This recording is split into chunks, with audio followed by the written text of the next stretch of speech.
இன்னைக்கு நம்ம த promise Neverland 10th episode தான் பார்க்க போறோம். எபிசோட் ஓப்பனிங்ல அந்த இடத்துல ஒரு பெரிய பள்ளத்தாக்கு இருக்கு நார்மன் சொல்லியிருப்பான்ல, கூடவே அது ஏதோ சாதாரண பள்ளத்தாக்கு இல்ல, கண்டிப்பா உளுந்தினா சோலி முடியற அளவுக்கு தான் அது இருக்கு. ஆனா அந்த சிஸ்டர் கொரனே அவங்க சொன்ன எந்த ஒரு விஷயமும் பொய் கிடையாது. ஈவன் இந்த அளவுக்கு ஒரு பெரிய பள்ளத்தாக்க இந்த செவரு மொத்தம் சுத்தி வச்சிருக்காங்க அப்படின்னா கண்டிப்பா ஒரு குழந்தையா இருந்தாலும் நம்ம ஏதோ ஒண்ணு பண்ணுவோம் அப்படின்னு அந்த டீமன்ஸ் எதிர்பார்த்திருக்கு. அதனாலதான் இவ்வளவு பெரிய பள்ளத்தாக்க இந்த இடத்த சுத்தியும் கிரியேட் பண்ணி வச்சிருக்காங்க. அந்த ஒரு காரணத்துக்காக தான் இங்க ஹையான செக்யூரிட்டி கூட இல்லன்னு சொல்லும் போது அப்படின்னா நம்மளால இங்க இருந்து எஸ்கேப்பே ஆக முடியாதுன்னு எம்மா கேட்க, அதுக்கு ஒரு வழி இருக்குதுன்னு சொல்லுவான். என்னன்னா இவன் இந்த செவர்ல வந்து நடந்து போயிருந்திருப்பான், லைக் அது எவ்வளவு தூரம் தான் இருக்கு, அங்க என்னதான் இருக்குன்னு பாக்கலான்னு. அப்படி பார்க்கும்போது கம்ப்ளீட்டா இந்த பிளான்ட்டை சுத்தியும் பார்த்தா ஒரு எக்ஸகன் ஷேப்ல தான் இது எல்லாமே அமைஞ்சிருக்கு. இன்னும் சொல்ல போனா இவங்க இருக்கிற இந்த ஒரு ஆர்ஃபனேஜ் இருக்குது, அது வந்து பிளான்ட் 3 ஆமா. சோ அதனால ஹெட் குவார்டர்ஸோட ஒன்னு சேர்ந்துதான் இங்க இருக்கிற எல்லா பிளான்ட்டும் ஒன்னா கனெக்ட் ஆயிருக்குங்கிற பட்சத்தில் இங்க இருக்கிற இந்த எல்லா ஆர்ஃபனேஜ் சுத்தியும் வந்து இந்த வேலி தான் இருக்கும். அதனால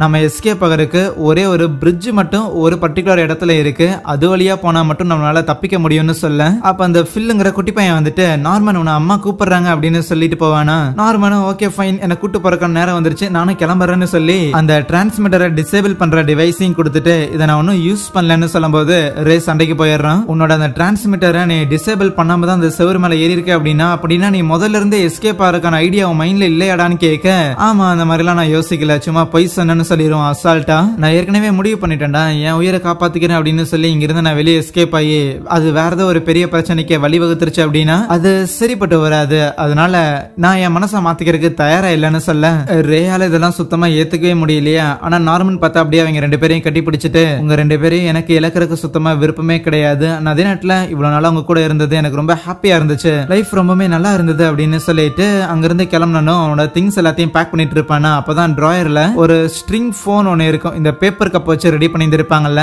அதை பார்க்கும்போது அவனுக்கு ஒரு மெமரி ஸ்ட்ரைக் ஆகுது. சின்ன வயசுல இருக்கும்போது நம்ம நார்மனுக்கு பயங்கரமா சளி பிடிச்சிருக்குமா, அதனால வேற எந்த பசங்களும் நார்மன் இருக்கிற அந்த ரூம்குள்ள நீங்க போக கூடாது, அவங்க கூட விளையாடக்கூடாது அப்படின்னு இசபெல்லா அம்மா தடுத்து வச்சிருந்திருக்க. அப்ப பெட்டு கடியில ஒளிஞ்சுக்கிட்டு இருந்த எம்மா வந்துட்டு, ஹலோ நார்மன் என்ன பண்ணிட்டு இருக்கிற அப்படின்னு சொல்லி அவங்க கூட கொஞ்சம் பேசிட்டு இருக்க. இந்த மாதிரிலாம் நீ கிட்ட வரக்கூடாது, நீ என்கிட்ட வந்து என்ன உனக்கும் சளி பிடிச்சிடும் அம்மா சொன்னாங்கலாம் சொல்ல, அப்படிலாம் கவலை பண்ணணும்னு அவசியம் கிடையாது, கண்டிப்பா எனக்கு சளி பிடிக்காதுன்னு சொல்லுவாளா. அண்ட் உள்ள வந்த இசபெல்லா அம்மாவும், எம்மா நீங்க என்ன பண்ற அப்படின்னு கேட்க, கவலைப்படாதீங்க அம்மா எனக்கு என்னனாலுமே சளி பிடிக்காதுன்னு ரே தான் சொன்னான்னு சொல்லும் போது ரேவும் பார்த்து அங்க ஒரு புக் எடுத்துட்டு வந்துட்டு, ஆமா இந்த புக்ல தான் முட்டாளுங்களுக்கு எல்லாம் சளி பிடிக்காது அப்படின்னு போட்டிருக்குது, அதனால அவர் முட்டா பீஸ் தானே அவளுக்கு பிடிக்காது அப்படின்னு தான் சொல்ல, இருந்தாலும் நீ உள்ள இருக்க கூடாதுன்னு சொல்லி கூட்டிட்டு போயிருவாங்களா. நார்மனுக்கு பயங்கர லோன்லியா இருக்கும், என்ன மத்த பசங்களா விளையாடுறானுங்கன்னு யோசிச்சுட்டு இருக்கேன். மறுபடியும் எம்மா உள்ள வந்துட்டு, என்ன மாமே சோகமா இருக்கிறியான்னு சொல்லி அந்த ஸ்ட்ரிங் போனை கொடுத்து, இந்த பார் இதுல நம்மளால பேச முடியுமாமா, ரே பையன் தான் சொன்னான்னு சொல்லிட்டு இருக்கேன். கரெக்டா உள்ள வந்த இசபெல்லா அம்மாவும், நீ சொல் பேச்சே கேட்க மாட்டேன்னு சொல்லி எம்மாவை அப்படியே தலையில அலைக்க தூக்கிட்டு போயிருவாங்க. ஆனா ரூமுக்கு வெளியில நின்னுகிட்டு அந்த ஸ்ட்ரிங் போன் வழியா 2 பேரும் பேசிக்கிட்டு இருக்கேன். இந்த எல்லா மெமரியுமே நம்ம நார்மனுக்கு அப்படியே ஞாபகம் வந்திருக்கும்.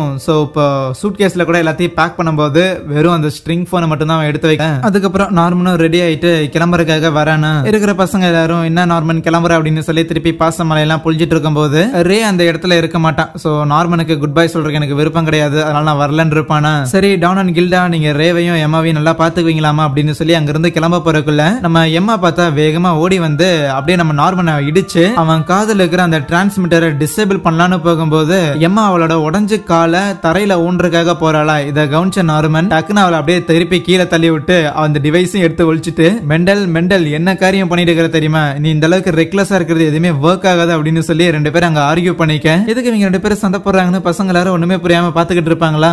எம்மாக்கும் தான் கண்ணு முன்னாடியே நார்மன் இப்படி இறந்து போறதுக்காக அனுப்பி விடுறமே அப்படின்னு சொல்லி தடுக்க முடியலையேன்னு சொல்லி பயங்கர சோகம். இசபெல்லா அம்மா கிட்ட வந்துட்டு, என்ன அம்மா நார்மன் போறான் அப்படின்னா அவனை பத்திரமா சிரிச்சுக்கிட்டே அனுப்பிச்சு விடு, இனிமேல் திருப்பி ஏதாவது பிரச்சனை பண்ண அப்படின்னு உன்னை கொன்று அப்படின்னு காதுகிட்ட வந்து மிரட்டுவா. சோ அதுக்கப்புறம் நார்மன் எம்மா கிட்ட, கவலைப்படாத கண்டிப்பா நல்லா சாப்பிடு, உன்னோட கால் சீக்கிரம் சரியாகட்டும், அண்ட் என்னனாலும் விட்டு கொடுத்துறாத சரியா, என்னனாலும் விட்டு கொடுத்துறாதுன்னு சொல்லி அந்த டிவைஸையும் கையில கொடுத்துட்டு அங்கிருந்து கிளம்பும் போது ரே அங்க படிக்கட்டுல தான் நிப்பான் கவனிக்கிறான். அதுக்கப்புறம் நார்மனை கூட்டிட்டு போகும்போது, ஆமா ஏன் சூட் கேஸ் எம்டியா இருக்குதுன்னு கேட்க, ஆமா அப்படியே எல்லாத்தையும் எடுத்துட்டு போய் பயன்படுத்துற மாதிரி தான், ஒன்னத்துக்கு யூஸ் ஆக போதில்ல, அதனால தான் எதையும் எட்டு வரலன்னு சொல்லுவான். அண்ட் இருந்தாலும் அந்த இசபெல்லா வந்து பாராட்டுவா, எப்படின்னு இங்க இருந்து எஸ்கேப் ஆக மாட்டேன் அப்படின்னு நான் எதிர்பார்த்தேன், அதே தான் நீயும் பண்ணிருக்க, ரொம்ப நல்லதா போச்சு, நீங்க இருந்து எஸ்கேப் ஆகாதங்காட்டி நான் பிளான் பண்ணபடியே எம்மாக்கும் ரேக்கும் எப்ப 12 வயசு ஆகுதோ அப்பவே நான் இவங்களை ஷிப் பண்ணிடுவேன், அது வரைக்கும் இவங்க இங்க ஹாப்பியான ஒரு லைஃபை வாழ்ந்துகிட்டு இருப்பாங்க அப்படின்லாம் சொல்லிட்டு கூட்டிட்டு போகும்போது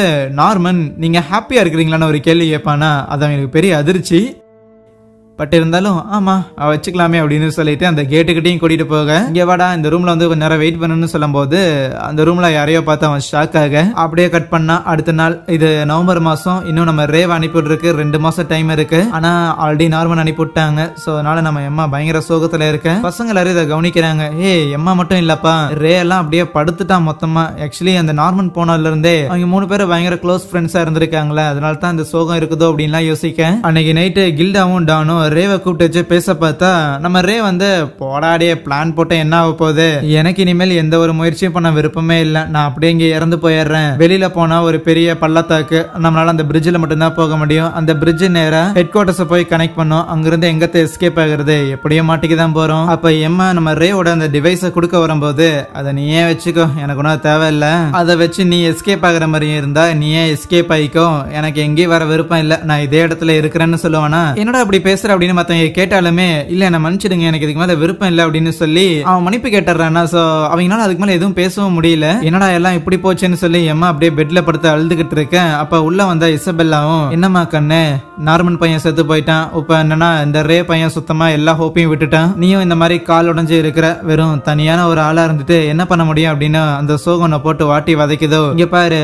கிவ் அப் பண்ணிடுறோம், இங்க இருந்து எஸ்கேப் ஆகணும், இங்க எல்லாரையும் காப்பாத்தணும் அப்படிங்கிற எண்ணத்தை விட்டுரு, அதை விட்டுட்டு அப்படின்னாலே நீ நார்மல் ஆயிருவ, உனக்கு பீஸ்ஃபுல்லான ஒரு மனசு இருக்கும், நீ விருப்பப்பட்ட அப்படின்னா என்ன மாதிரியே நீ ஒரு அம்மாவா கூட ஆகலாம், அதுக்காக ஒரு மதர் கேண்டிடேட்டா உன்னை ரெக்கமெண்ட் கூட பண்றேன், இந்த மாதிரியான வழிகள்ல நீ கஷ்டப்பட்டுட்டு இல்லாம ஒரு அம்மாவாவோ இல்லனா ஒரு சிஸ்டராவோ ஏதோ ஒரு பிளான்ட்ல போய் நீ ஹாப்பியா ஒர்க் பண்ணலாம், எந்த ஒரு கஷ்டமும் உனக்கு இருக்காதுன்னு சொல்லும் போது எம்மா அதுக்கெல்லாம் ஒத்துக்கிற மாதிரி தெரியல. இப்ப அப்படியே 1 மாசம் போயிருச்சு, டிசம்பர் வந்துருச்சு. பட் இருந்தாலும் நம்ம எம்மா இன்னும் சோகத்துல இருந்து மீண்டு வந்த மாதிரி தெரியல. இதை இசபெல்லா கவனிக்கிறாங்க. ஈவன் நம்ம ரே கூட அப்படியே லைப்ரரியிலேயே அவன் பாட்டுக்கு படுத்து கிடக்குறான், அதையும் இசபெல்லா கவனிக்கிறாங்க. ஃபைனலி ஜனவரி 14ஆம் தேதி நைட் டைம்ல, ஜனவரி 15 நம்ம ரேவை இங்க இருந்து அனுப்பிச்சுட போறாங்க. டைனிங் ரூம்ல உட்காந்துக்கிட்டு நம்ம ரே ஏதோ பாட்டு மாதிரி பாடிக்கிட்டு இருக்கேன். அந்த இடத்துக்கு வந்து எம்மா என்னடா பண்றேன்னு கேட்டேன். இல்ல இந்த வீட்டை விட்டு நான் போக போறேன்ல, அதனால தான் அந்த வீட்டுக்கு கடைசியோட குட் பை சொல்லிட்டு இருக்கிறாங்க போது எம்மா அப்படியே கிட்ட வர நம்ம ரேக் லைட்டா டவுட்டா இருந்துட்டு, எம்மா உண்மையை சொல்லு, இந்த எஸ்கேப் ஆகிற பிளான